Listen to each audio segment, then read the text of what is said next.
Konnichiwa sa mga kakulot ko dyan. Samahan niyo ko guys sa araw na ito ngayon. Magkape dahil maaga ako nag-out sa work. Dahil I'm not feeling well. So pagdating ko ng Kawasaki guys, dito lang yan sa place ko.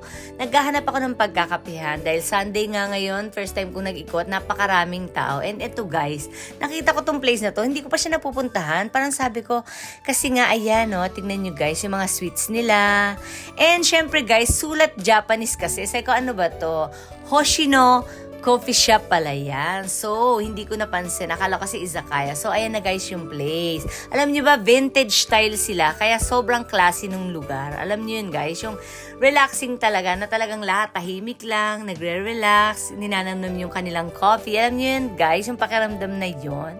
So, ayan na nga ang kanilang mga coffee guys. Ayan, may blend, may mandarin, at kung anik-anik pa guys. Meron diyang, ito guys, yung sa menu nila